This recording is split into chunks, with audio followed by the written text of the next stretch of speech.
Thank you so much for the very kind invitation, and I'd like to start off by thanking the organizers for inviting me here and the faculty of the foundation. The hospitality has been unbelievable, and this has been a fantastic conference. I think for us to really make progress in cancers like this, we need times like this, meetings like this, when all of us from different aspects of this disease can be together. And I say this oftentimes at meetings, but I think it's very important that the ocular oncologists, the pathologists, the scientists, the medical oncologists, radiation oncologists, the patients and patient advocacy groups, to have us all together in one place is really a special thing. So congratulations to the organizers, and thank you for doing this. So the past 15 years of oncology has seen a few practice-changing, what I would say revolutions, really, with our ability to routinely now molecularly characterize our patients' tumors, with the availability of a number of targeted agents where we know better the mechanisms of how these work. We're really able to deliver precision oncology to our patients, and we are seeing benefit from that.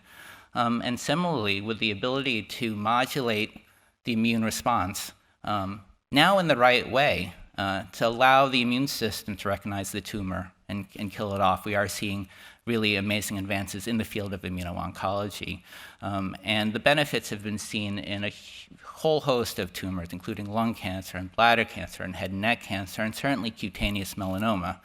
What I wanted to do for this talk is put the progress we've made in terms of precision oncology and immuno-oncology, and kind of present what we've done in the way of cutaneous melanoma, and look at the lessons we might be able to learn and see how that can translate to how we improve outcomes in uveal melanoma. The tools are there. I think we have the right people here to really figure out this problem. So here are my disclosures.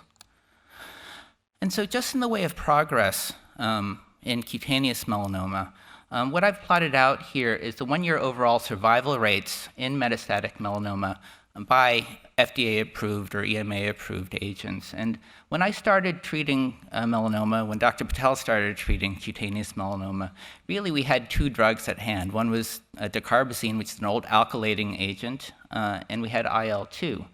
Which you're all familiar with. And with those agents, the one-year survival rates would be on the order of 25%. And that's all we had. But beginning in 2011, we started seeing the approval of the targeted agents, like the BRAF targeted agents that it's hard to pronounce, vemurafenib, or the checkpoint blockade agents like ipilimumab. And that advanced the field. So the one-year survival is now 45%.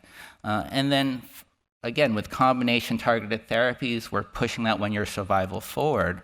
And so currently, the one-year survival rate for patients with metastatic cutaneous melanoma is on the order of 80%. And so in the span of under 10 years, we've made that progress. As you all know, the problem in melanoma is that this is a very clinically and molecularly heterogeneous disease, and that progress has been made in cutaneous melanoma.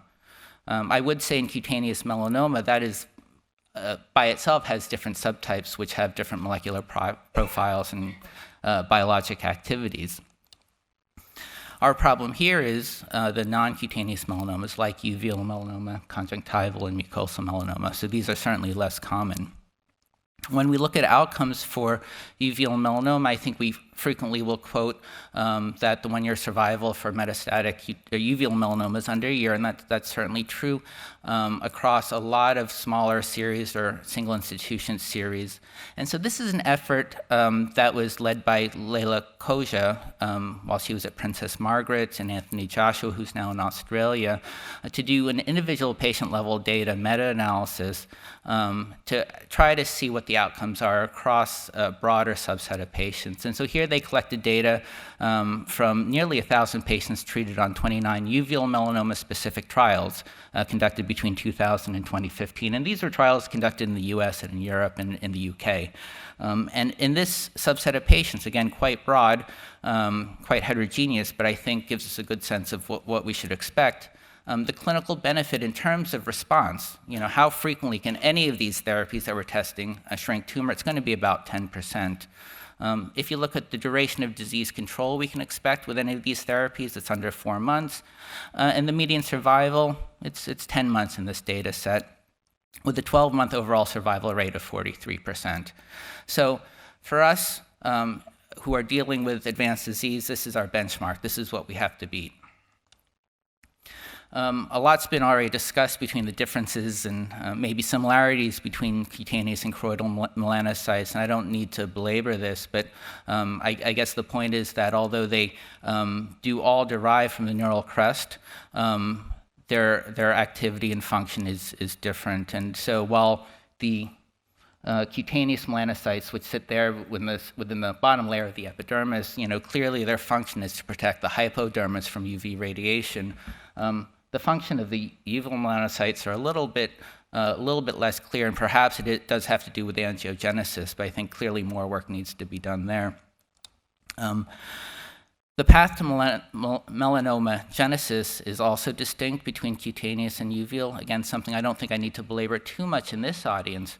But in cutaneous melanoma, there is an initial hit, typically in BRAF, NRAS, maybe c-KIT, which is found early on when melanocytes convert to benign nevus. And then there's subsequent changes affecting cell cycle, other pathways like the PI3 kinase pathway that will lead to a tumor progression subsequently. In uveal melanoma, the initial hit are changes in the G-alpha pathway, followed by the cytogenetic changes, and then the second set of mutations in BAP1, SF3B1, EIF1AX. Again, work that this group is well aware of. In cutaneous melanoma, we divide this into basically 4 molecular subgroups, and this is just an oncoprint of over 300 patients analyzed through the TCGA. And here you can clearly see that the dominant subgroup are those driven by activating mutations in BRAF, with smaller subgroups driven by RAS, NF1, and we borrow nomenclature from the breast community. This is what we call the triple wild-type melanomas. These are where the c-KIT-driven melanomas lie. But because of the predominance of those BRAF mutations, a lot of initial work in the early 2000s was focused on targeting this pathway for therapeutic benefit. And so the MAP kinase pathway, for those of you who don't remember your molecular biology, basically transduces signals from the receptors to the nucleus. And so this signals through NRAS, which leads to dimerization of BRAF, activation of MEK, activation of ERK, and then transcriptional changes that lead to proliferation and survival. And so this is an alteration that's found in a number of different cancers, including hairy cell leukemia, melanoma, as you know, thyroid cancer, colorectal in a small proportion of cases, lung cancer in a small proportion of cases. And so in tumors that harbor an activating BRAF mutation, the regulation by RAS and the receptor is actually lost. So you no longer need activation upstream. And so this pathway is always constitutively active. And so the hypothesis was, if we shut off that pathway at the level of BRAF with agents such as vemurafenib, dabrafenib, and encorafenib, which was recently approved, alone or in combination with the MEK inhibitors, you can shut down the pathway and get anti-tumor effects. And this is an old slide from the phase 1 trial of vemurafenib, where patients had baseline PET scans, and just after 2 weeks of vemurafenib treatment, they had follow-up PET scan. And again, these are all BRAF mutant cutaneous melanoma patients. You can see the dramatic improvement in the liver burden just with 2 weeks of treatment. It's in this patient with widely metastatic disease, near normalization and so forth. So this was incredibly dramatic. And I think the development of BRAF inhibition in cutaneous melanoma really became a model for targeted therapy in the early 2000s. In terms of shrinkage, this is a waterfall plot. You've seen a few of these, but each bar represents a patient. If the bar goes down, the tumor shrinks. So you want all the bars to go down. This is what we see with chemotherapy. We do get some shrinkage, but when you look at objective overall RECIST response rates, it's low. It's 5%. Contrast with this, This is what we see with the BRAF inhibitors, where almost all patients have tumor shrinkage. So it's really the minority that have primary resistance and tumor growth. So overall response rates here are closer to 50%. Improvements in survival are seen as well. And so, importantly, if you look at the initial drivers for uveal melanoma, it's completely different. And so this just contrasts the primary drivers that we find in cutaneous melanoma based on data in the TCGA versus what we've seen in primary uveal melanomas based on the TCGA, as well as a data set from a clinical trial of a PKC inhibitor looking at metastatic samples. And this just highlights that we don't see the BRAF mutations. We don't really see the NRAS or NF1 or KIT mutations, but we do see the GQ-G11 mutations.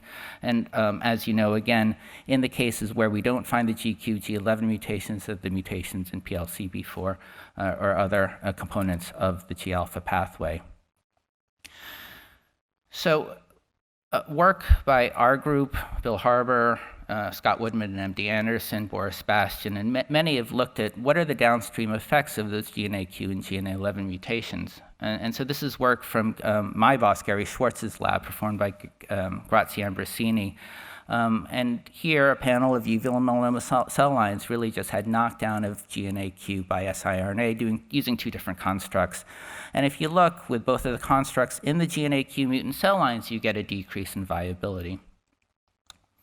That decrease in viability is associated with suppression of the MAP kinase pathway, and this was shown both in our paper as well as Scott's paper, as well as the decrease in phospho-AKT. So, and that was just seen actually in our data set and not in the MD Anderson series.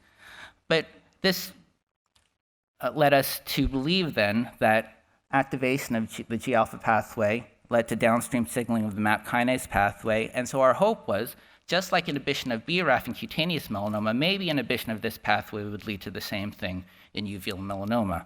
And so when we started trying to address this clinically, the one drug that we could get was a drug called selumetinib, which is an oral MEK inhibitor. And so preclinically, in the laboratory, with increasing concentrations of the selumetinib in the GNAQ mutant cell lines, you can get a decrease in viability. So this all seemed to play out. And in our first clinical trial, where patients were randomized to either chemotherapy or this MEK inhibitor, the responses were a little bit greater in the selumetinib arm, and you can see that in the waterfall plot here, with no objective responses in chemotherapy. In terms of progression-free survival, how long are we actually controlling this disease? In our first study, there was a statistically significant benefit in terms of PFS. So the blue curve, it's better than the chemotherapy curve. The clinical relevance, though, was fairly modest. So we're looking at a progression-free survival benefit of 3.7 months versus 1.6 months. So there seemed to be some activity, but certainly not a home run. And in fact, in a follow-up trial, again randomized, where instead of using selumetinib, the MEK inhibitor alone, we combined it with chemotherapy based on preclinical data that would be synergistic, and also based on the need to improve the difference here, because we did not feel that clinical benefit was actually going to be sufficient.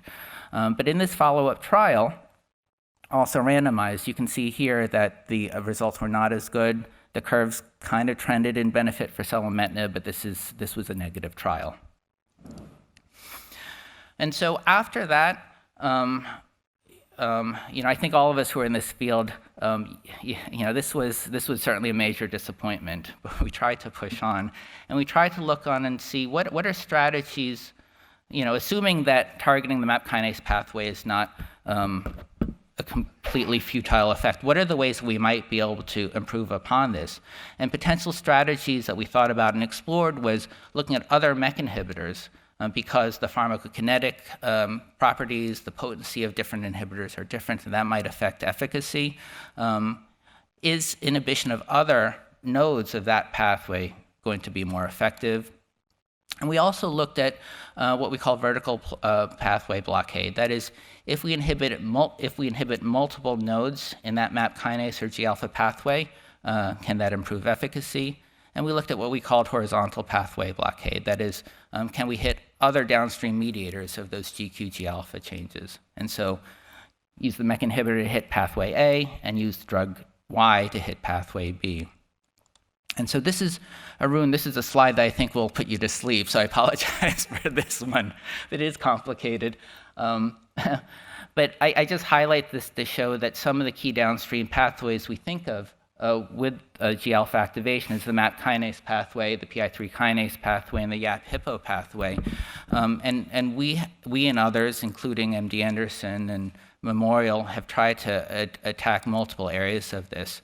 And so the Institute Curie actually led the clinical trial of a PKC inhibitor called AEB071, with this data presented by Sophie previously.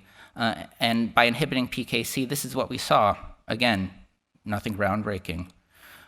We, together with MD Anderson Memorial, looked at alternative MEK inhibitors like trametinib, and this is the data here. Looks remarkably similar to the selumetinib data.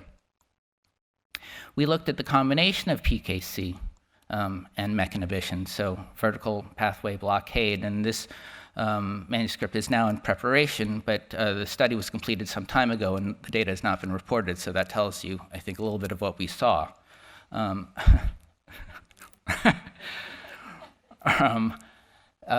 We have looked at combining PKC and PI3 kinase inhibition using the AEB071 agent with an alpha-specific PI3 kinase inhibitor. The data is there. And we have looked at the combination of MEK and AKT inhibition, and that data is there. And so, you know, I think it's fair to say that we've interrogated this pretty deeply, and it's just continued to be a challenge. And so, you know, lessons learned, I think targeting the biological effects of the G-alpha pathway at the levels of PKC and MEK, with or without concurrent PI3 kinase AKT inhibition, does not achieve durable clinical benefit. So I think that's where we're at. My son's been interested in watching Mr. Bean, so I've been watching a lot of him recently. But this is kind of what it makes me feel like. I just, you know, the preclinical data seems so promising, and so what happened? And so there are some ongoing questions that are being addressed. You know, is pathway inhibition insufficient with the agents that we have, whether due to potency of the agents we're using or toxicities that we're facing? And so we are looking at new formulations of agents and alternative dosing schedules. There's a question of rapid development of resistance that we're trying to address, looking at novel dosing strategies of these agents. There is the ongoing question of, are we still addressing the wrong nodes? Right now, clinically, we're not able to address GQ-G11 directly, but I think that will be something we can do in the future. But for now, there are other nodes, like hitting lower down the MAP kinase pathway, like phospho-ERK, which is being addressed in a study by Beth Buckbinder in Boston. Is the wrong combination of pathways being targeted? Or maybe tumor growth is no longer dependent upon the small number of genetic events that we've identified. And so I'm not going to go through all of these trials now, but in terms of the ongoing molecularly targeted trials for uveal melanoma, they are listed here. And you can see there are a number of MAP kinase PKC-based trials ongoing. And so these will, you know, continue to answer some of those open questions. Some of the trials that are being conducted now are looking at the epigenetic changes of this disease, which we know is relevant. You know, there has been some statements about the role of HDAC, histone deacetylase inhibition, that is being explored in several trials. But I wanted to give you a little bit of an update on our work looking at bromodomain inhibition in this disease, which is a new direction that we're taking. And so the bromodomain family of proteins are really a series of 4 chromatin readers. These bromodomain family members bind to acetylated lysine residues on the histone tails of the chromatin. So these are important for chromatin regulation and transcriptional regulation. And we were initially interested in this because BRD4 is relevant in managing c-MYC. And so our initial thoughts, since c-MYC is something that's overexpressed in this disease, maybe by suppressing c-MYC, we might get some anti-tumor activity. And so with inhibition of BRD4 specifically, you basically block the interaction of the bromodomain with the acetylated lysine residues, and you block c-Myc production. And so this is work, again, led by Grazia Ambrosini in the Schwartz laboratory. Here, she treated a series of uveal melanoma cell lines characterized by their mutation status with either JQ1, which is a first-generation bromodomain inhibitor, or a compound that's being clinically developed by a company called Plexicon. And you can see here that with increasing doses of JQ12, you have decreased viability, with the greatest effects seen in the mutant cell lines. You don't see them in the wild-type cell lines. And in this panel, we only found MEL290 to have amplification of c-Myc. And our hypothesis was that this would be the most sensitive, and that was not the case. We also saw the same decrease in viability with the Plexicon compound. And so this was using an orthotopic mouse model of uveal melanoma using OMM 1.3, where the tumors injected retroorbitally. And once the tumor is established, they begin treatment with JQ1. And so, and these mice treated with vehicle, they develop liver metastasis within 5 to 7 weeks.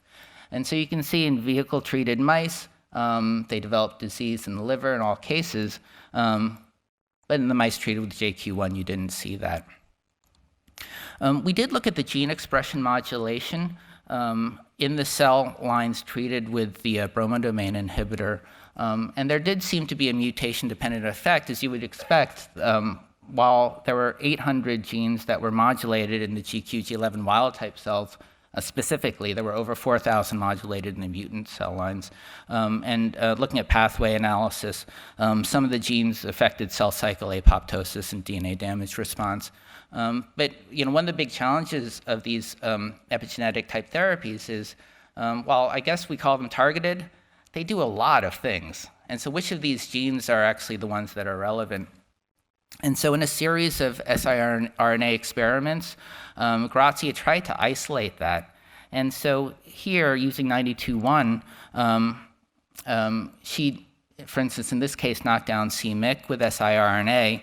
And as was shown in the other experiments, there was no real change in viability despite suppression of c-Myc. But the optimal effect was seen with the combination of knockdown of RAD51, which is important in DNA double-strand repair, and BCL-XL, which is important in apoptosis. And so there, with knockdown, you actually see the induction of PARP inhibition. And so, although we began this process thinking about c-Myc, in the end, that does not seem to be the driver. Nevertheless, there does seem to be an anti-tumor effect preclinically for bromodomain inhibition in this disease. And so there's an ongoing trial being conducted at our center and a few others of a next-generation bromodomain inhibitor being developed by Plexicon. And so the phase 1 portion has been completed. We're just starting the phase 2 component, which will include a uveal specific cohort. So we'll get some clinical information hopefully within a year or so. So the other revolution that we've had in medical oncology has been the development of these immunologic checkpoint inhibitors. And this is usually where I start talking about what's binding to what and and what's happening here. But I guess what I would say here is that, in some ways, actually, this is a flawed slide. So what we've typically taught our students is that CTLA-4 inhibition has been something that's affected really the periphery of the immune system. This is something that we have taught occurs at the point of antigen presentation. So when the T cell is being educated by the dendritic cell. And so when that happens, you need two signals. You need the antigen to be presented in the context of an MHC molecule to the T cell receptor, and then you need the second signal, which is B7 binding to CD23. Once that happens, there's a negative feedback interaction between CTLA-4 and B7. And that's basically what kind of tamps down the immune system. And so if you use a CTLA-4 antibody, you take that negative break away. So that's how that works. Now, it turns out that the effects of CTLA-4 targeting may be more relevant on the T regulatory cells. And so that's something that I think still has to be worked out. On the other hand, when we talk about blocking PD-1 or PD-L1, this is something that we traditionally say works within the tumor microenvironment itself. And to understand how this works, I like to teach my patients, I do this kind of, I call PD-L1 kind of a force field around the tumor cell, where the tumor studs itself with the PD-L1 proteins, so that even if an immune cell is smart enough to get next to it, the interaction of PD-1 and PD-L1 leads to inactivation or death of the T cell. And so the blocking antibodies just take that shield away. And so in cutaneous melanoma, the responses are incredible. So this is nivolumab. This is a patient with a large liver metastasis at baseline with just 3 months of treatment. You can see what happens to the liver met.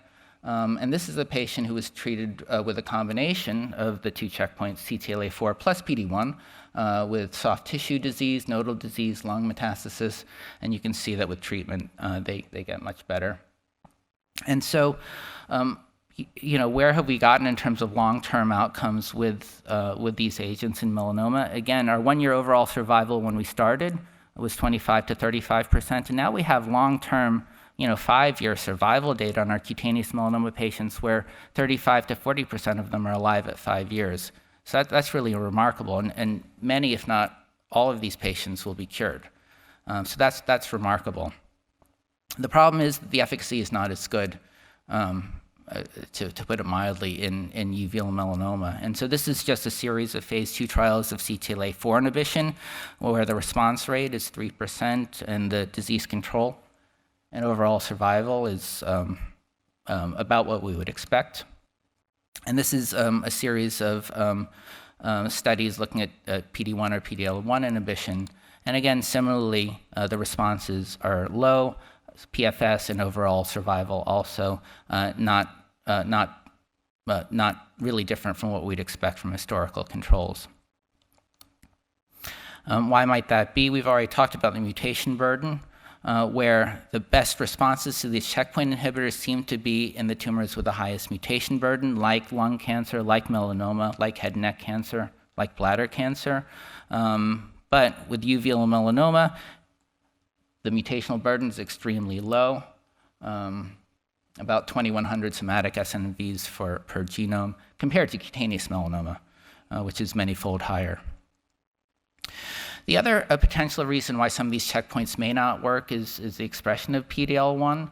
Trying to figure out the role of PD-L1 as a predictive biomarker is a challenging one, and I think that probably varies depending on disease state, prior therapies, and site that we're looking at. And so data that Martine showed yesterday, looking at PD-L1 expression, where it was expressed was primarily in primary uveal melanoma samples. But in this data set presented by Takami Sato's group, or Satna's data, in the metastatic samples, while in cutaneous melanoma, at least a fifth using this antibody will stain positive. In metastatic uveal melanoma, none did. So, which of those 2 potential reasons, or what other reasons might account for the lack of response to checkpoint inhibitors, I think is still an ongoing question. But I guess lessons learned from this part is that the efficacy of checkpoint blockade is dependent upon the individual tumor and microenvironmental biology. And while we can cure 30% of patients with metastatic cutaneous melanoma, that is not the case in uveal. Importantly, as you saw with the data from adoptive T-cell transfer, that does not mean that immunotherapy will not work in this disease. It just may be something different than single-agent checkpoint blockade. And so this is a series of the ongoing immunotherapy trials for uveal melanoma. There are ongoing trials of checkpoint blockade with some work being performed by Dr. Patel or led by Dr. Patel at MD Anderson. And there are some combinations of epigenetic strategies with PD-1, liver-directed therapies with checkpoint blockade, and viral-based therapies as well. What I wanted to close with, though, is some of our work looking at T-cell redirection. So this is early data. I think there is a lot of enthusiasm about this, but I did want to share some of this, despite the fact that it is a small data set. And so IMC-GP100 is what we call a bispecific molecule. The structure is basically here. It's an optimized T cell receptor that really has an incredibly high affinity for the target here, which is GP100. And the other end of it, with lower affinity, binds to CD3. And so all this does is really bind to a GP100 positive cell, like a melanocyte or melanoma, and suck in whatever CD3 positive cells may be in the vicinity. And preclinically, just by causing that proximity to occur, you get apoptosis of the cancer cell. That's all this drug does. And so in cutaneous melanoma, the expression of GP100 is pretty high, but based on the TCGA data, the expression in uveal melanoma is even higher.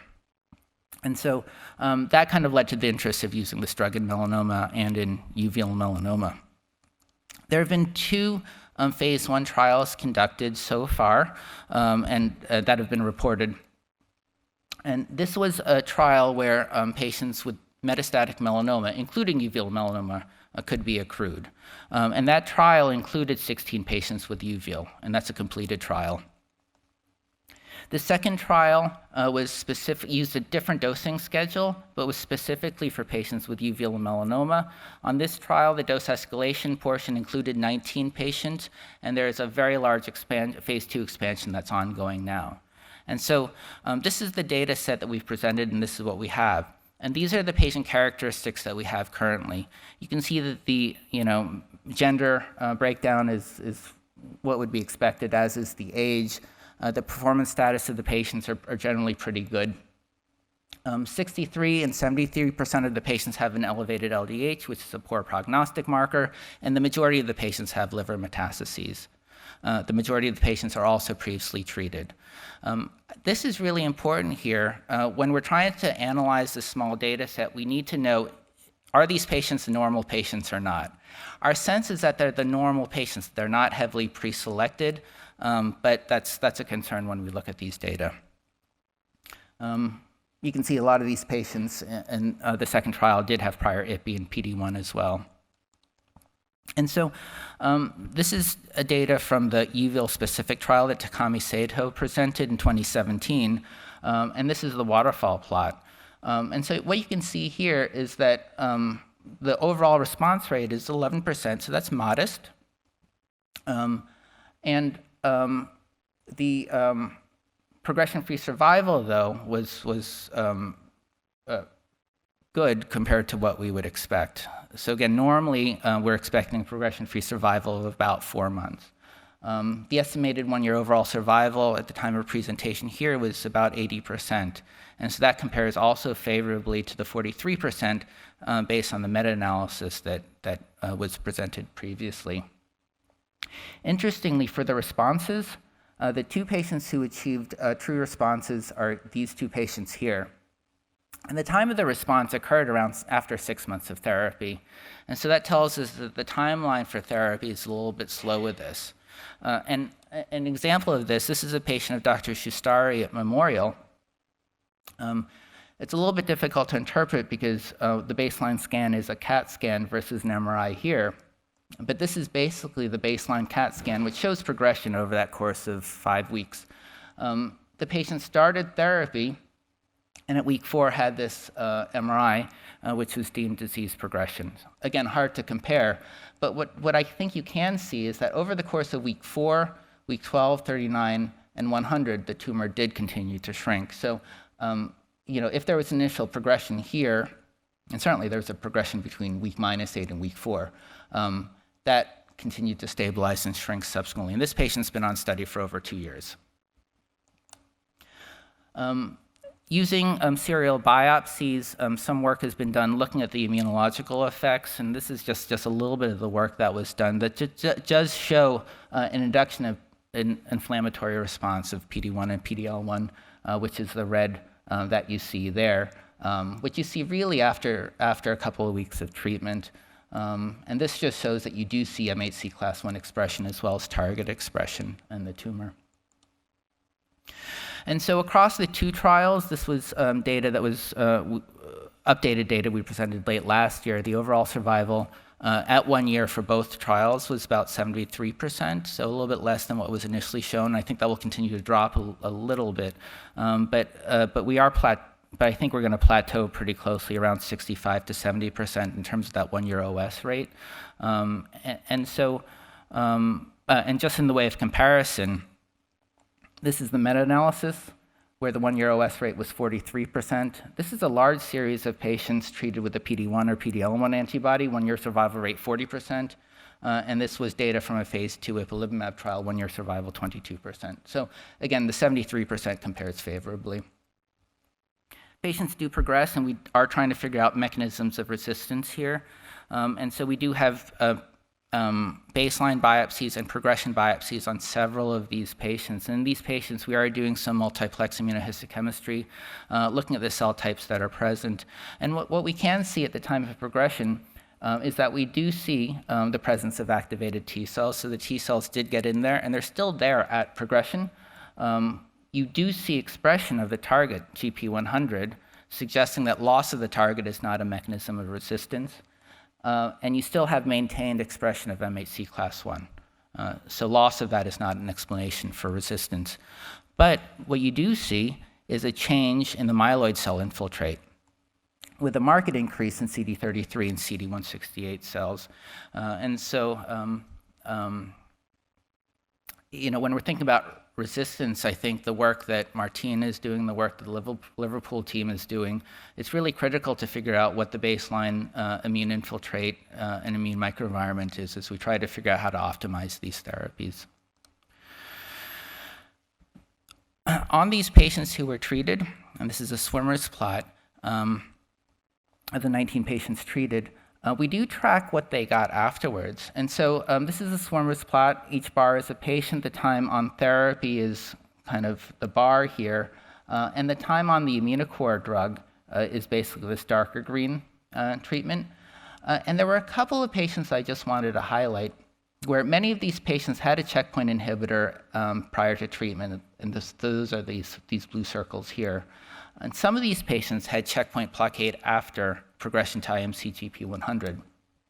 And there are these two patients here. Again, these are anecdotes, but they're interesting anecdotes. This is a patient of mine who, at the time of metastasis, had disease at liver, bone, lung, soft tissue, and initially treated with PD-1 inhibition and then the combination of CTLA-4 with liver-directed therapy. And at the time of extrahepatic progression, went on the Immunocore trial. Was on this for a long period of time, but ultimately progressed. And at the time of progression, she had lung metastases here, nodal disease there, and a widespread soft tissue disease, and liver disease as well, which I didn't show here. But at the time of progression, we treated her with a combination of ipilimumab and nivolumab, so combination checkpoint inhibitor therapy.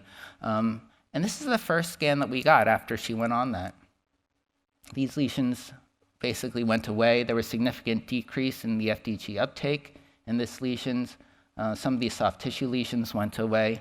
And this patient actually I just saw last week with the new scan. It's very close to a complete response at this point.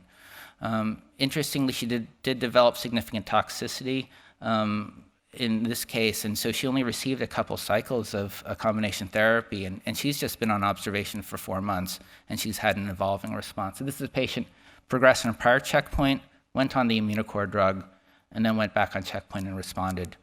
So the question is, how did that happen? And I don't know yet. This is a second patient. This is a patient treated at Jefferson by Dr. Sato and Orloff. And this patient also had checkpoint blockade with liver-directed therapy for 6 months, and at the time of progression developed bone and hepatic metastasis, went on the Immunocore drug, was on this for quite some time, developed liver progression as shown there, and again this patient went on combination checkpoint blockade. And this is after 3 doses of combination therapy. You can see what happened to the liver. So anecdotes, but these are important anecdotes that are being worked up further. So this drug, in terms of what's in the pipeline systemically for this disease, this Immunocore agent as well as Delcath are the 2 therapies that are in registration strategies. This particular agent has 2 studies as part of the registration strategy. One is a single-arm phase 2 expansion, which will enroll a total of about 150 patients. The primary endpoint here is going to be either overall response rate or overall survival using real-world comparative data as the comparison. So this is kind of a more aggressive approval strategy. That's going to be coupled with a kind of standard randomized trial where patients will be randomized to either the Immunocore drug or investigator's choice with a 2-to-1 randomization. And so I think the studies will probably take 2 to 3 years for accrual, I would expect. And these studies are being done globally. I just wanted to close with this quote that actually I borrowed from Dr. Kamula, who did the TILS trial, who's now at Pittsburgh. But he showed this slide when he came to speak at Columbia. This is a quote from William Harvey, who said that nature is nowhere accustomed more openly to display her secret mysteries than in cases where she shows traces of her workings apart from the beaten path. Nor is there any way to advance the proper practice of medicine than to give our minds to the discovery of the usual law of nature by the careful investigation of cases of rare forms of disease. And this is what we're doing, I think. So as a team, this is what we're doing. I think as a team, we will cure this. So these are the conclusions. I don't think I'll read through these, but I did want to acknowledge all the investigators and clinicians at Columbia who are part of the team who make the clinical trial development and translational work possible. And as always, I think we have to thank our patients and their caregivers. Thank you very much.